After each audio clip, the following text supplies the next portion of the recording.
So welcome back to our conference. For everybody who just joined the conference, now we will start our first panel on different research epistemologies in war zones. The panel is titled Transforming Research Epistemologies in War Zones. And I have to add that we have to slightly change the composition of our panel, and Claudia will talk more about on that in 1 or 2 minutes. Claudia Brunner should have chaired this session now, but unfortunately she's sick, and I'm absolutely happy that Claudia Wieser can now take over as a chair of this session of our conference.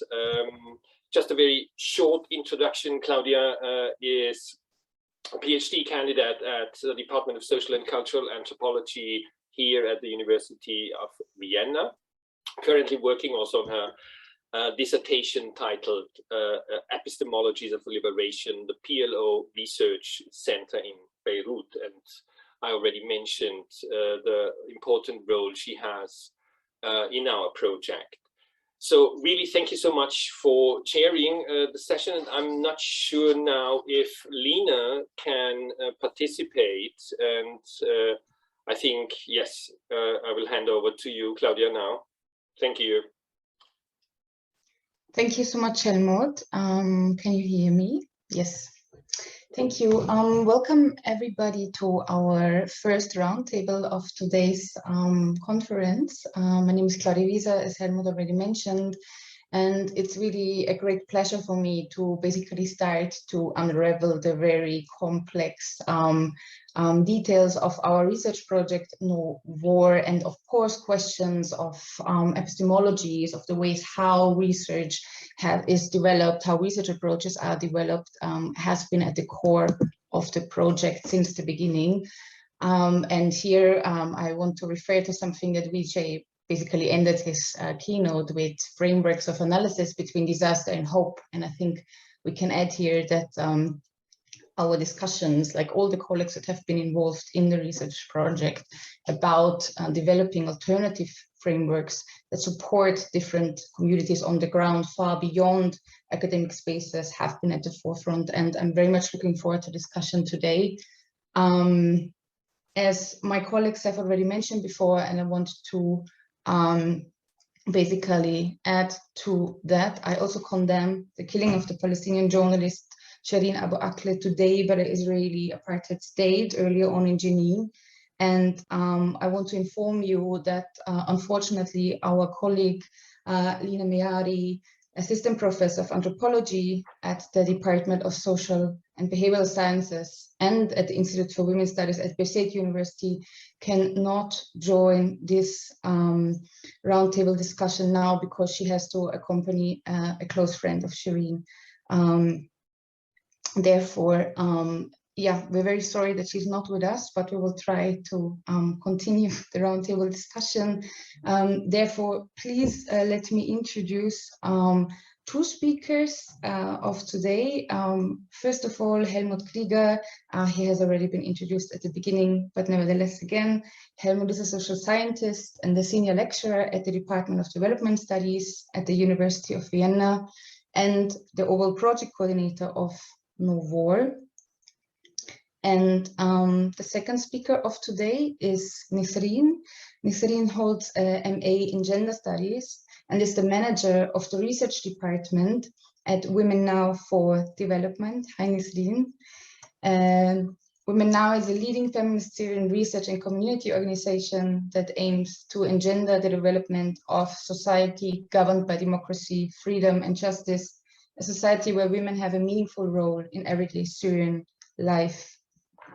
Women Now has been contributing to KnowWar on different levels, last but not least on a joint research paper that have been developed between different partners. And yes, we are looking forward to hear more about that.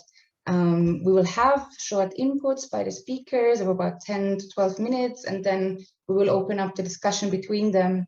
And in the next step, we will open up questions by the audience. So please, if there are questions during the roundtable, please post them in the chat. We will collect them and ask them later on. Helmut, I would ask you to start your short input now. Thank you. I believe you also have a presentation. Yes, I do have. May I ask the host to... I don't see it now. Oh yes, that's absolutely great. Now I can see it. Yes, I have prepared just a few slides for this presentation, and I'm absolutely happy to listen and to have listened to Vijay's words about how to develop, and to develop at all, how to develop a framework between disaster and hope. And I think that is a very clear and a very clear sentence on what we did over the last years, and definitely what we have to do in the years to come in order to be able to work out, as he called it, a regional project that is not just an academic project, but overall a quite interesting combination between academic work as well as political work as well. In that sense, also a kind of intervention on quite different levels when it comes to the issue of imperial and imperialism. Yes, thank you for uploading my presentation. Can you please move on to the second slide? I just wanted, and click on again, please. Yes, that's absolutely fine. I hope you can read it. On my screen, it's a bit, it's not very clear, but nevertheless, I hope you can read this slide as well. So I just want to tell you, if you just joined this session now, I just want to give you an overview of the main topics of our research project and the main questions we raised at the end of 2018. The main topics were, on the one hand, to research on solidarities in and between marginalized Syrian, Palestinian, Syrian, and Lebanese communities in Lebanon. And I think you all know the very harsh and brutal conditions the different communities are confronted with on quite different levels, socioeconomic levels, political levels, social levels, as well as on a legal level as well. So it was a quite extraordinary issue to find out how different forms of solidarities still do exist within and between the different communities, and how we can understand them in order to be able to work together with the communities to enhance and to strengthen these kind of solidarity networks. The second main topic of our research project was to work out the concept of solidarity economy, as you can read here, under conditions of armed conflict in Syrian colonial occupation in Palestine. And that is for sure also a very, very sensitive and a very complex issue. How can it be worked out while at the same time an ongoing war in Syria still exists? What does it mean when you need to be in close relation to the different local communities and to overcome, or to better to say, to confront the dominant way of a conflict or so-called conflict economy in Syria?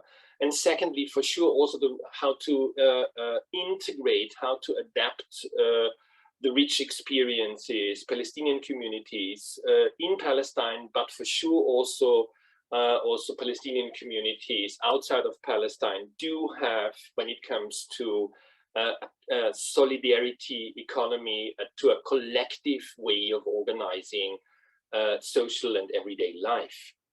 So that was the second topic of our research project. And the third one was to create a kind of frame by asking ourselves how we can conceptualize as epistemologies for transformative research strategies. So this is more or less the overall frame we worked out in order to be able to answer the question, what does research mean?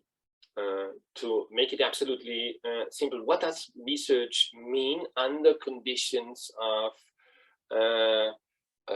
war and a so-called conflict? So these were the main topics we decided to have, and the main research question. Can you please click on the slide as well? Now you can see the main research questions of our KnowWar project. What forms of solidarities are still established within and for sure also between the marginalized or between marginalized communities in Lebanon? What kind of contradictory forms of solidarities are still existing? And how can we understand these different forms of solidarities? How can we conceptualize them? How can we communicate about these different forms of solidarities with the communities themselves? The second complex is about the concept of solidarity economy. Thank you, really. Thanks so much for this version now. In which way can solidarity economy be an alternative model to counter-conflict economy in Syria? Knowing at the same time perfectly well that this is a huge endeavor to work out such a concept, and not just as a theoretical model, but as a model that can be and should be realized in what way ever within and between different communities in Syria. And for sure, one of the sub-questions in this pillar of our project is how to adapt the experiences from Palestine in that sense. And the third main complex was how can we, when it comes to the issue of epistemologies, of knowledge production, how can we conduct research under overall conditions of war and conflict? And for sure, that leads and has led us to the question, what transformative potential has the knowledge we produce? Is there a transformative potential? Can there be a transformative potential under overall conditions of war and conflict? And I for sure refer to Vijay's words about the necessity to work out a regional project that can inform alternatives to an imperial status quo. So these were the main, and still are the main topics, as well as the main research questions we have. Can you please click on yes, thank you. And once more, yeah, fine. Just to sum up for all those who couldn't follow our first sessions, 5 project partners of KnowWar, knowledge production in times of light and war, developing common grounds for research in on Syria, did work on that. The Syrian Center for Policy Research, the Center for Development Studies at Birzeit University, Musawat, the Department of Development Studies, and the Center for Peace Research and Peace Education. So a quite unique composition of our project team, and that for sure leads us to the overall question of how can such a diverse project team be able to work together, be able to work out collectively the huge challenges we had. Can you please click on the next slide? Yes.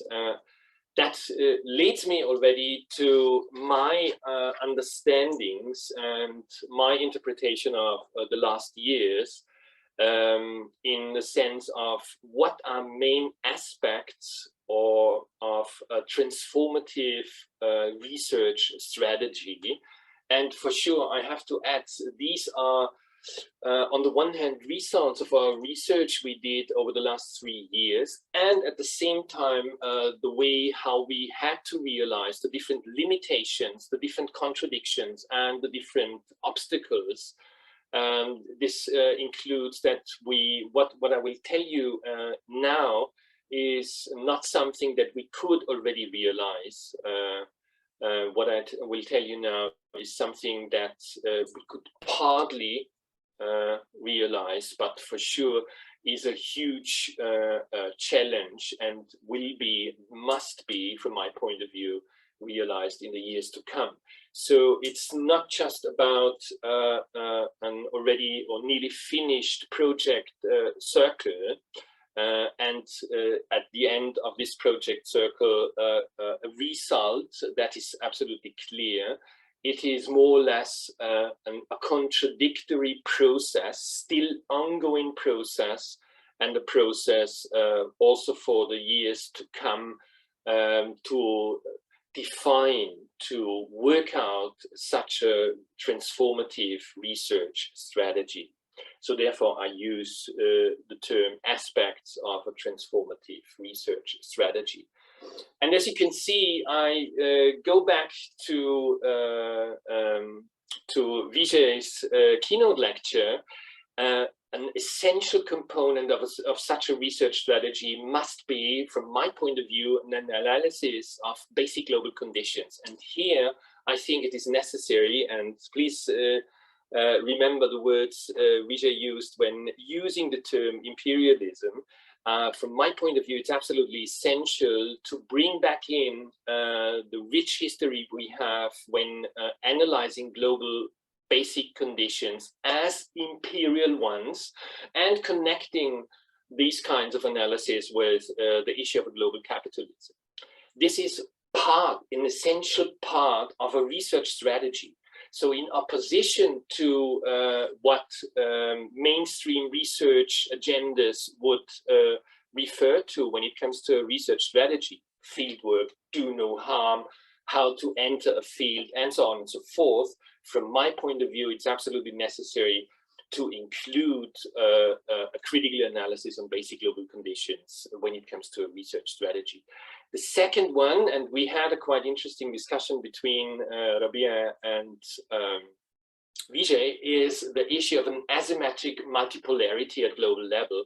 And this for sure accelerates the different contradictions regionally as well. So we do need to have a critical analysis on basic global conditions, using a rich history of analysis on imperialism and global capitalism in order to be able to understand the overall conditions communities millions of people are confronted with. Can you please click on? And this very, very general and at the same time very critical analysis on basic global conditions must be connected then to a specific analysis of local regional conflict and war zones. And here, and for sure, you can see my understanding, my theoretical positions and perspectives. I think it's absolutely necessary to integrate in a research strategy a clear analysis on the state, on the contestation of state from a political, military, and social perspective.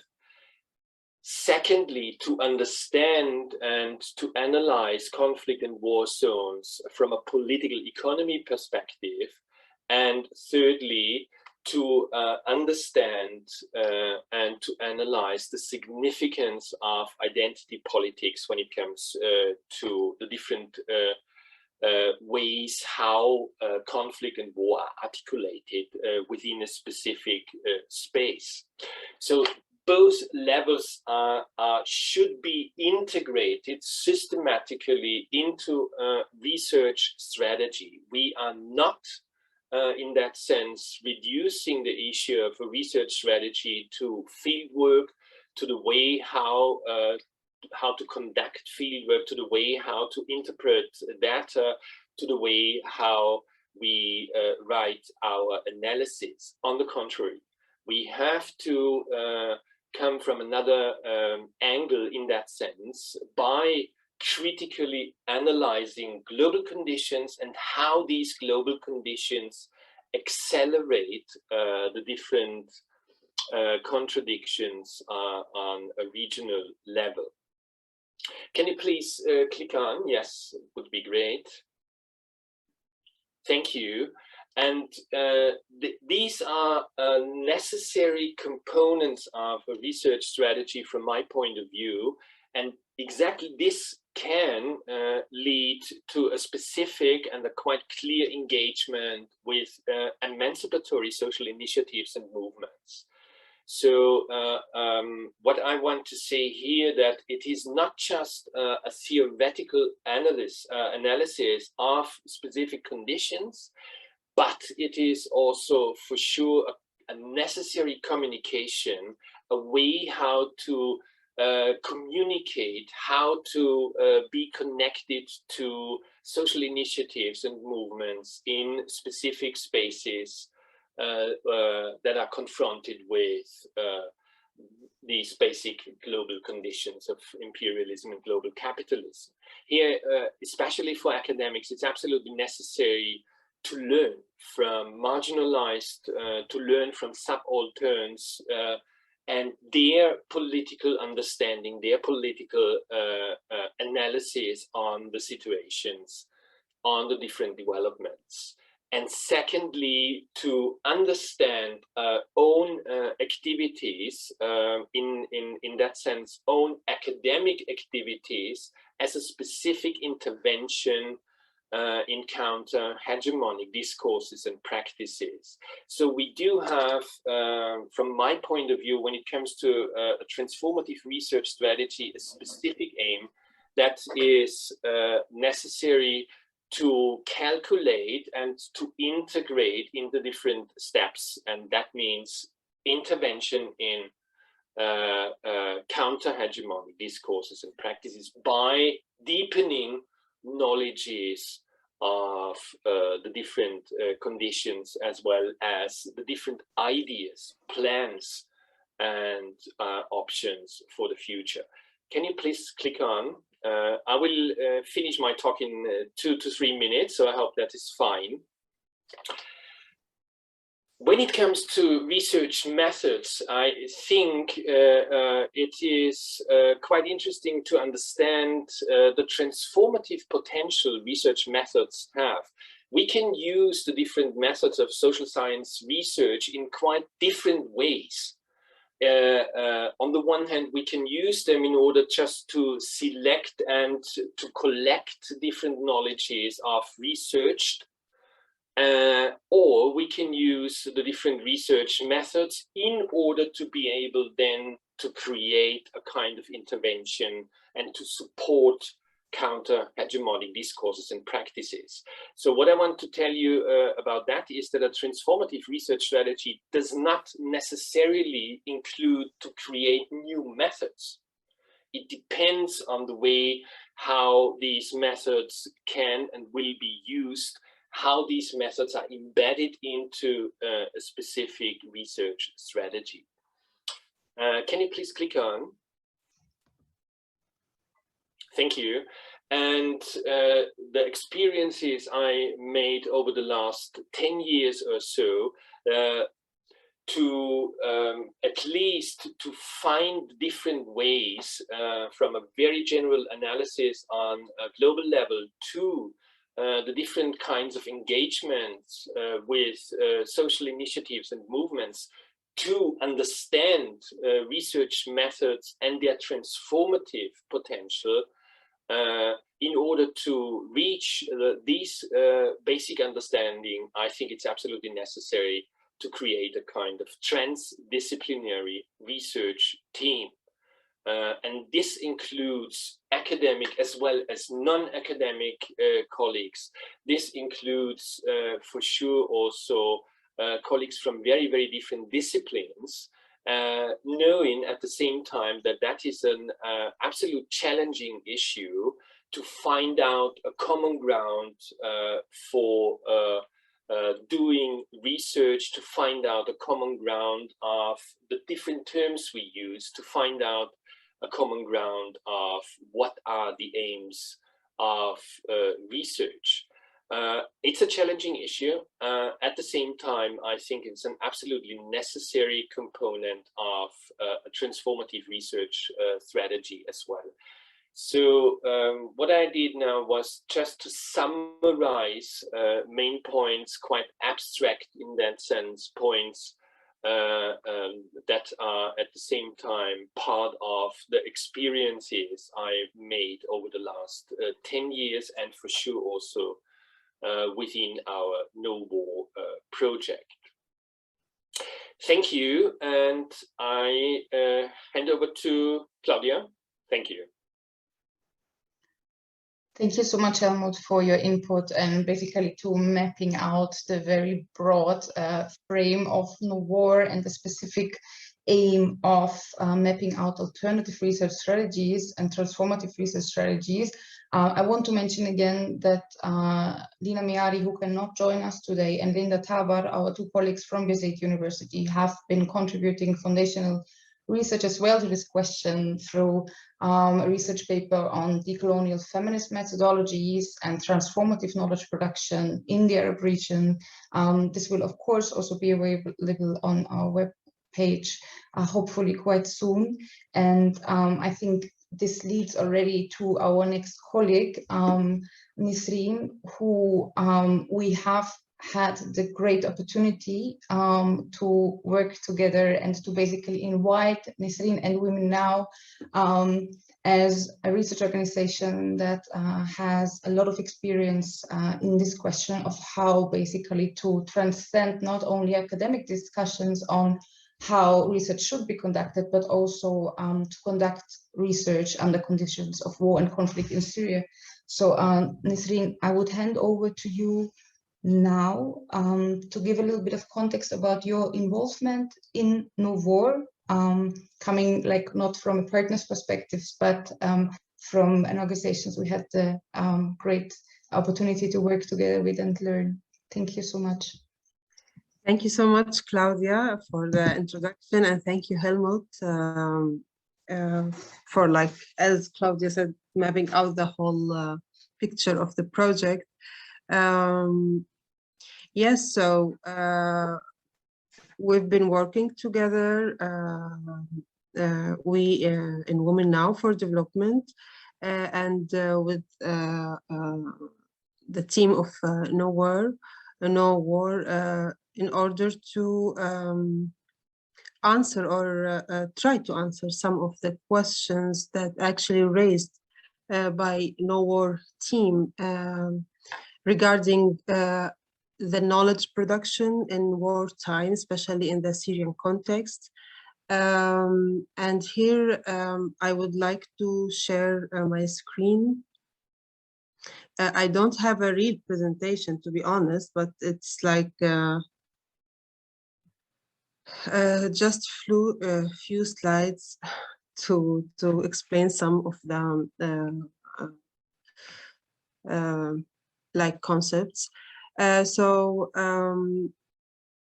we started like since 1.5 years, this collective working on asking about what, as I said, like what are the research strategies when it comes to war or conflict context, and what is the meaning of research and what's the usage of research in such contexts.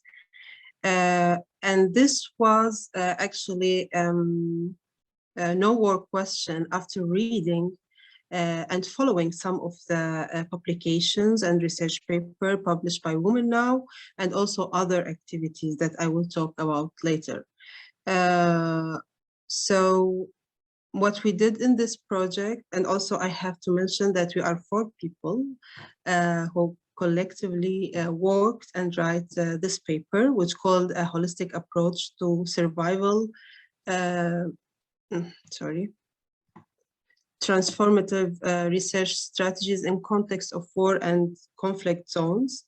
The 4th person, Adriana. Hello, Adriana, if you are here.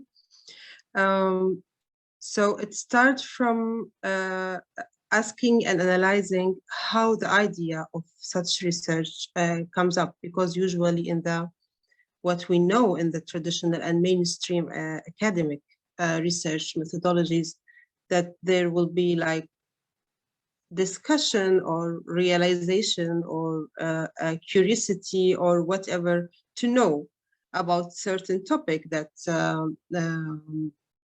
or a phenomena or whatever, and then it starts from top to create the main questions of the research, and then in the best scenarios is to go to the field and do some of the investigations, interviews, whatever, qualitative and quantitative methods in order to produce the knowledge.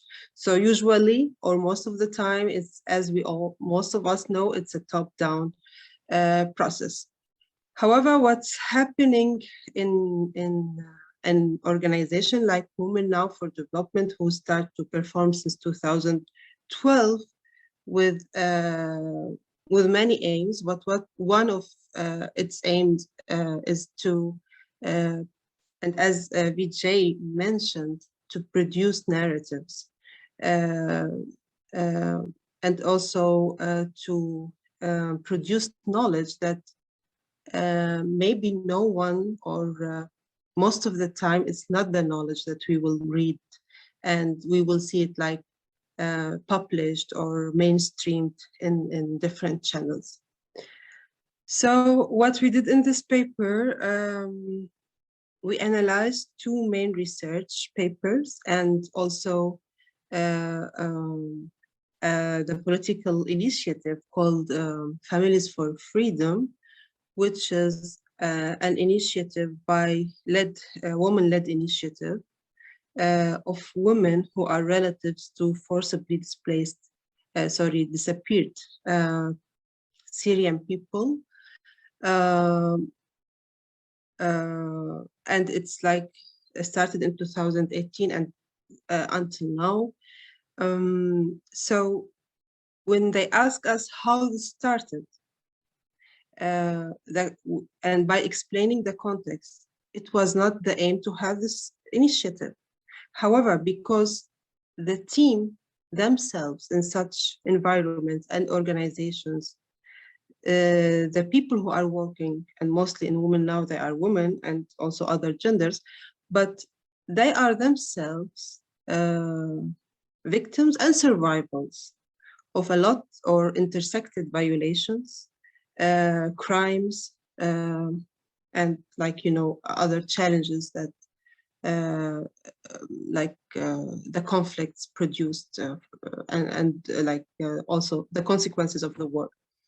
And they are communicating and they are working in a daily basis with people who are also have the same or similar. They have similarities. For example, like displacement, loss of beloved people, loss of properties, injustice, and many other things. So in such cases, people, like in Lebanon, Turkey, and other countries, even in Europe, although people definitely need to eat and to have shelter and to have education as basic services, but this is, and we all know this, because this is not the only thing that displaced people or refugee needs, because these are the basic things, but these people are still in the war context, they have their own causes, they have their own fight, they have their own trauma, they have their own hope, and continue talking about these topics and sharing and developing knowledge is one of the survival tools that they use in order to survive and to feel that they have hope. So here I like also to link what the hope with survival. Like sometimes hope is not just like we hope to do something, it's like in war times, it's translated into survival mechanisms that people use. So this is like one picture of Families for Freedom. And as I said, it was not planned to have this initiative. However, by communicating with the women who have forcibly disappeared people, these women have like created and developed their own connections with each other, with like support from Syrian organizations, and one of them is Women Now for Development. There are also other Syrian organizations, and the main goal was to create or to have a project of oral history. So the project of oral history continued. However, because of the discussions, because of the participatory approach with the participants, because of the flat power relation between researchers and the participants,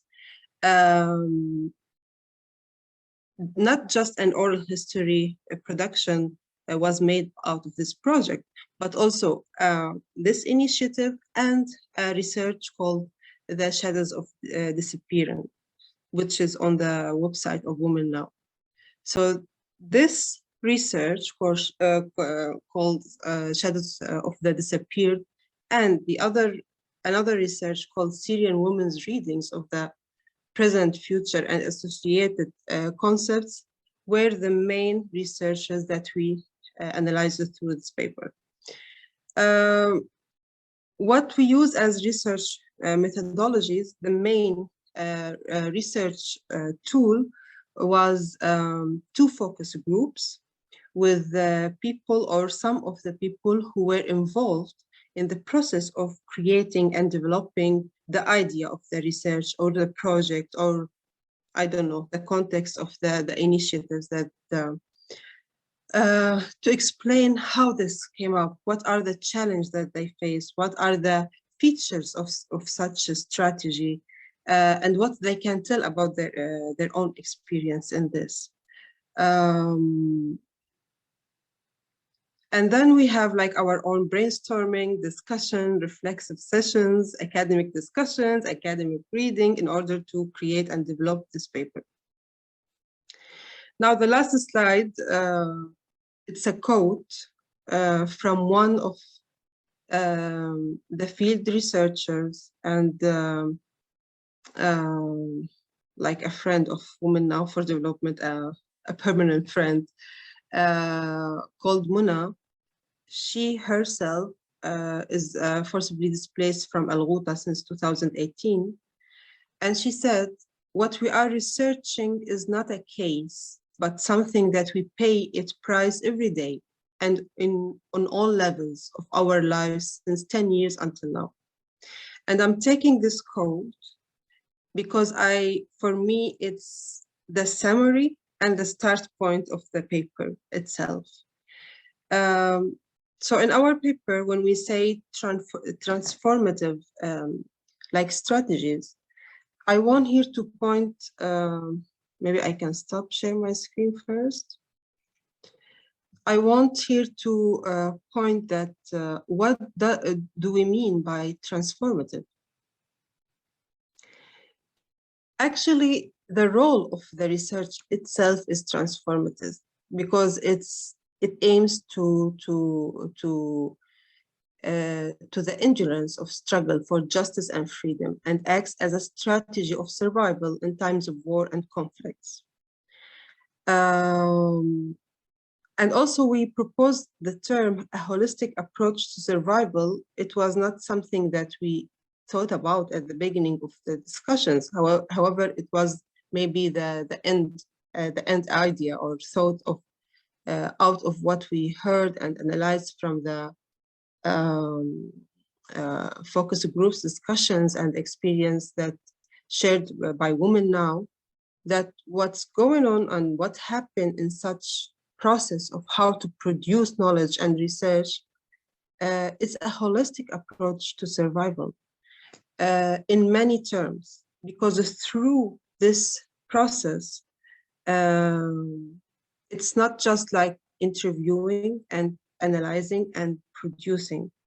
For example, in the first research in Lebanon, people from Women Now, or the team who are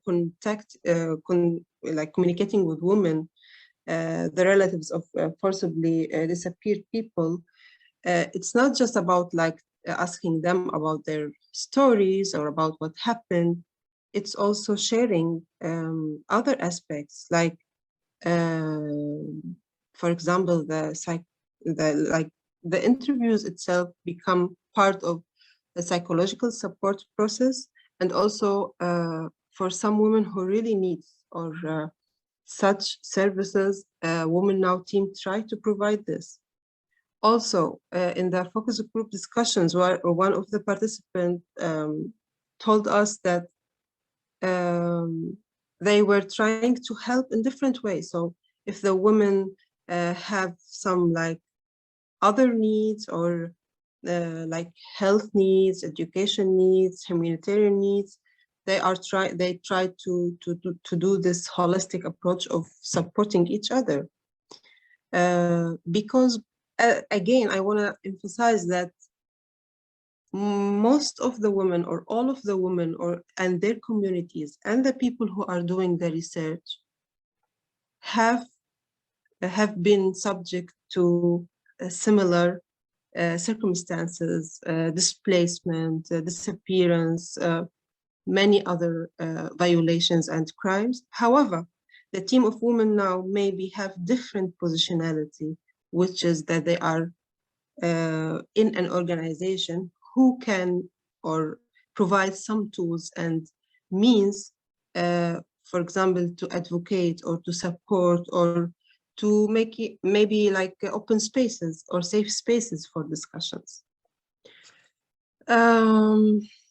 So again, why it is a transformative research strategy? Because the purpose of producing such researches are not determined from the beginning. However, the process, the dynamics led to endpoints research paper or political initiatives. Also because in such process, there are like continuous changes and challenges actually to produce knowledge. So people who are doing research or production or projects or whatever, like any type of advocacy, or they have to adapt all the time to the continuous change in order to cultivate knowledge under conditions of violence and urgency. I can give an example from the second research. Like while we're doing like 6 women researchers inside and outside Syria, they were doing the interviews. However, the women inside Syria, some of them like in the north, others were in Idlib. They had for many times to stop our like to adapt because of the Turkish invasion in 2000. Military invasion 2019, also to the north, and also the shelling by the Syrian regime and his allies on Idlib. So it's not like a perfect or like an easy environment in order to gain such knowledge. And what's really striking in such process, that even when we ask the researchers inside Syria in these areas to stop doing such interviews, like, okay, now it's the most important thing is your safety. Some of them refused and take the agency that they want to do this. And others were supporting their colleagues, like, okay, we can continue this for you. So even continue having such interviews and collecting knowledge was one of their means to survive and to say that we are stay here and we will not be defeated by this war and all this violence. I don't know if I talked too much, but maybe I will also say another 2 points. Yes, okay. Yeah, another 2 points and then I will hand over to Helmut. Yeah, okay, yeah. Great. So also the epistemologies, the language used in the research, since it's not like something, as I said before, it's not an implied theories or already like academic theories or ready methodologies or epistemologies, because of the communities themselves are talking about their issues and their causes by their language and using their epistemologies. And this is not translated, like translated, I mean into language, but the same language of people. So this is also like, for us was a point of like, yes, it's not, we are not here in the decolonizing epistemologies, because people themselves are writing about their issues, but also we can maybe discuss later about how, again, in the process, like, for example, now I'm speaking in English, while my first language is Arabic, and the whole research process was in Arabic, and also the paper will be published in another language, like in English, but it's also like all of this is a process, part of the whole process of research production. So yeah, I will end here, Claudia, maybe. Yeah, thank you so much for really reminding the audience that this is a very insightful paper that will be coming out hopefully very soon. I think one point that you really mentioned, and I think that's super important, and I want to like basically ask this question to Helmut, is about the question of the process and the flexibility of basically working under conditions of war and conflict. And I wanted to, I mean, one thing that I really appreciated when we were discussing and working on this paper, also together with our colleague Adriana Kubayova, is also the question of limitations, right? Like, when do we reach a limit, and how important is it to name these limits, and how important is it to go beyond or try to find alternative ways under these conditions? So Helmut, I wanted to ask you, what are the limitations of a research project that you know, is also mainly based in academic institutions, and what are the challenges arising by even developing such a research project, or then going beyond that and trying to find other ways? Mm-hmm. Yeah, really, thank you so much, and thanks, Nisreen, so much for this wonderfully way of analyzing and presenting the paper.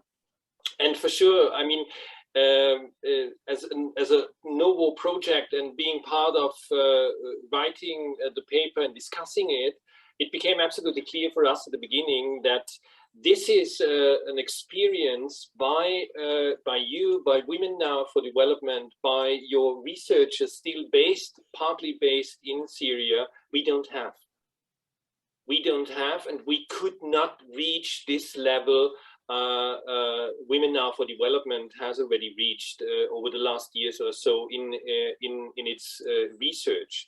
And that is, I think, and that was the starting point when we came to you and asked you, can we do something together? Can we also bring in our experiences and your experiences in order to find a way how to establish or how to analyze possible transformative research strategies? So And I think when it comes to the limitations, for sure, the flexibility Women Now for Development had in its research on the forcibly disappeared was so wonderful to see. And I think it is an essential component we could not reach. The flexibility of an open process, the flexibility including a very strong embeddedness and a very strong connection to the different local communities, the flexibility in the sense of creating and working out a common goal. And that for sure includes to have a very, very deep-rooted relation to the different communities. This is something we intended to establish within our KnowWar project. We could not reach in that sense. And it is also, as you already mentioned, a very specific way of dealing, especially the academics within the project, of a situation on the ground, of the different necessities by the communities. And for sure, with Musawat, we have a project partner, a wonderful project partner, who is already deeply rooted in different Palestinian camps for specific purposes. And that is something that was absolutely necessary for us, and can also be seen as a way how to combine such deeply rootedness with research Women Now for Development has done. And this is a level we could not reach over the last 3.5 years. Hopefully we can reach this kind of level in the years ahead.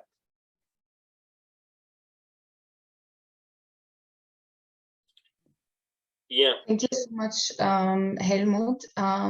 Before we will open up the floor for questions, I want to ask Nisreen again, what are, from the perspective of Women Now, but also from your personal perspective, future topics that research should focus, or like what are the main questions that should be addressed in the years ahead?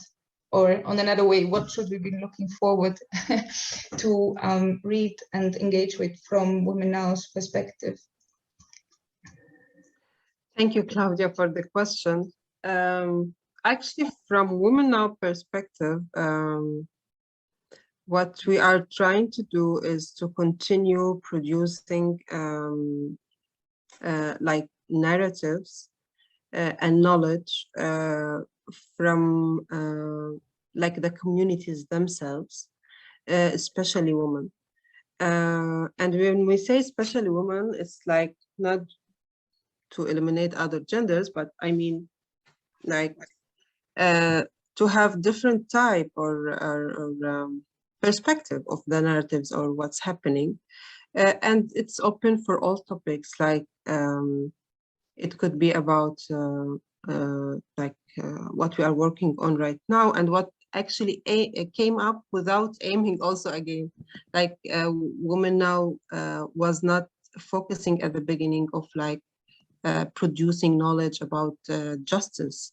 But then because of the communities we are working with and we are working together, this topic on different levels are very important for many people and for the team themselves. Also, we are producing knowledge and feminist knowledge regarding the violations and the crimes that took place and still taking place in Syria, like the forced displacement, houses and land properties, and the overlapping and the intersection of many and different violations.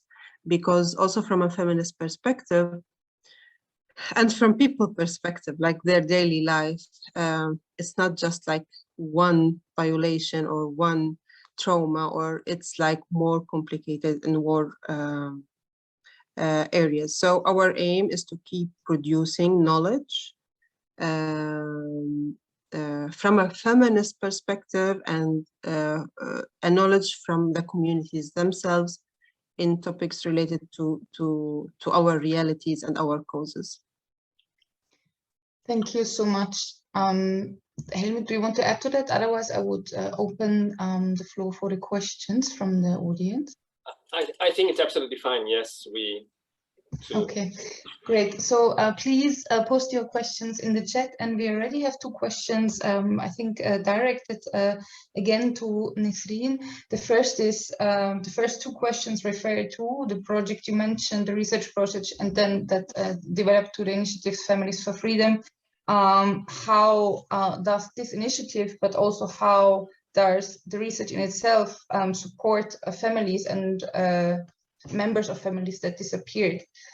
So what are the continuous steps that can be done after such researches have been, written up? Like, how does this relation continue, basically? I think this is one question specifically on Families for Freedom.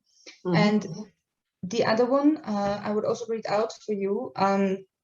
What really stands out for me in Women Now's research is how it is located, rooted, and how committed it is to community building, creating networks of solidarity. This is very different to parachute researchers who just come to a local context, extract data and knowledge, and leave. As a researcher yourself, can you reflect a bit on the types of this problematic Western research on Syria and problematic approaches you have been encountering yourself? Okay, thank you for the questions.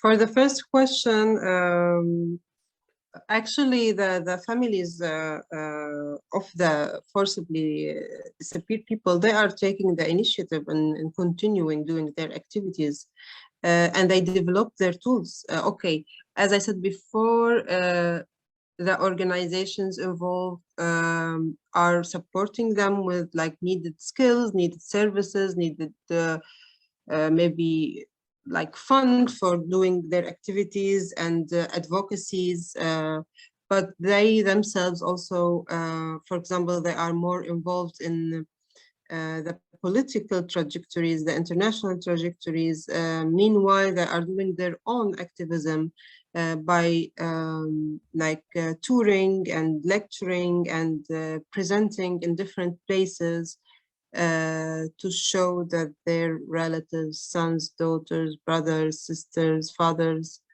are still disappeared with no information. So it's taking like different levels, and it's continuing because they are continue to to advocate for their cause. For the second question, so also like it's not that also there's a next step for sure, but what I want to say that this is how the mechanism working, like by discussion, by like continuous but like this participatory approach in such initiative, they also decide themselves how to proceed. For the second question, yes, it's the way that the research are done in Syria, like let's say the mainstream, and not in Syria, like we have a lot of examples before Syria. It's in Palestine, in Iraq, in Yemen, in all these conflict areas. It's like most of the time, international organizations or academic institutions will come to research and to develop and produce knowledge, I mean. Although like some of the criteria were developed to a certain extent, like for example, the no harm and how to deal with participants, how to make the research team safe. However, and as we discussed in our paper, a lot of power relations are still between the researchers and the people. And in such context or scene, the researchers are still they are the strangers in such process, even if they are from the same area sometimes, but if they don't share the same cause or the same context, it's hard to understand exactly what we are researching for. So again, like this is a bottom top approach. Is not easy at all, but it's what we are aiming, and with other partners and organizations and other institutions to continue doing. It's not easy because most of the time it's not supported, not financially, not I don't know what, like, because we are presenting the demands, we are presenting the needs, we are presenting the topics, and this is not the way that things happen most of the time, like with international donors or organizations or academic institutions.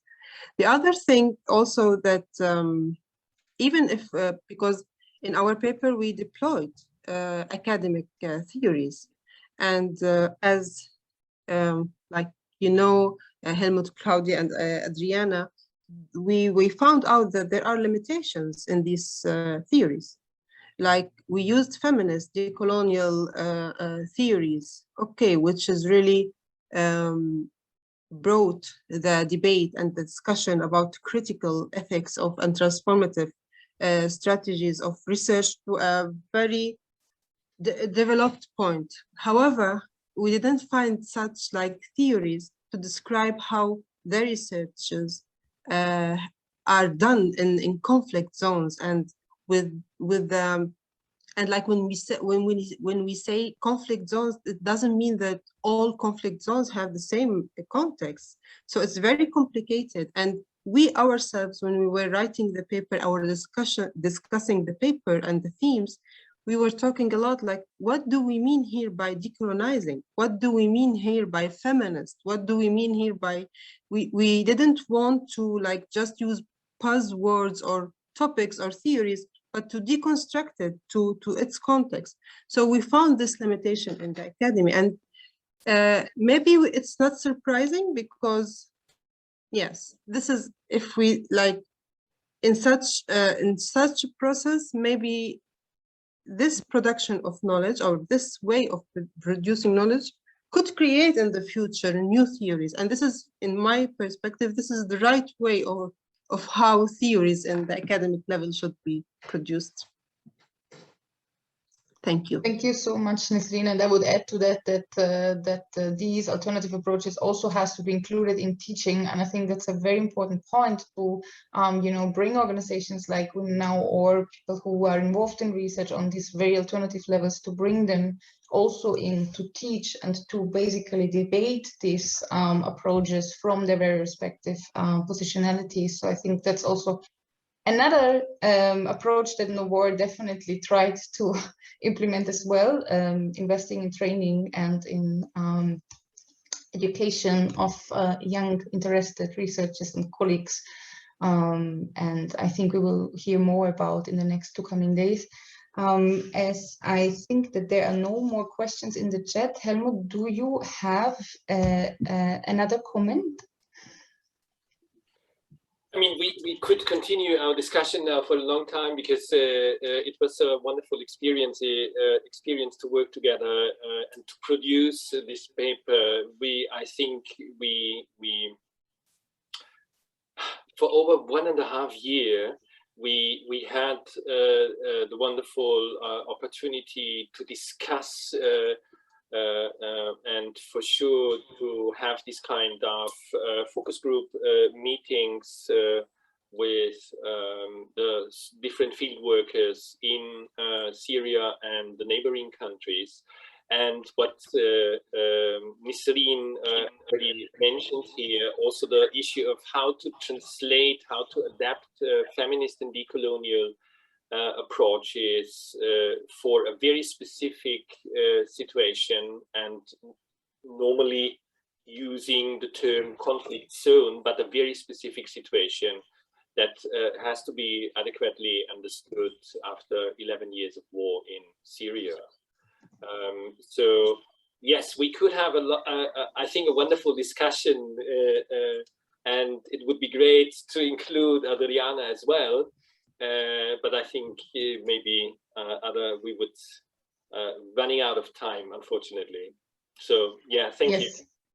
Thank you so much, Helmut and Elstreen, for your amazing contributions. And I think people were really looking forward to finally read the paper. We are looking forward to publishing it as well, finally. And yeah, thank you so much. Yes, Helmut? Sorry, I have to add, we definitely will translate the paper into Arabic as well. So yes. It will not just be published in English. Thanks for that. That brings me to thanking our interpreters, Rana Dao and Lisa Risk, who do an amazing job of simultaneously interpreting to Arabic while we're speaking. And therefore, I also want to inform the audience that we will have a 15 minutes break now, and we will be back at 5 p.m., 6 p.m. to discuss one of the researches that have been taking place within the context of KnowWar. The next panel will be titled Researching Solidarities in Lebanon, and we are very much looking forward to hear the contributions of our colleagues by the Syrian Center for Policy Research, Mosawat, and the Center for Development Studies at Beer State University. The panel will be held in Arabic, so everyone please who needs the interpretation switch to the channels, and we are back in 15 minutes with the next discussion. Thank you so much.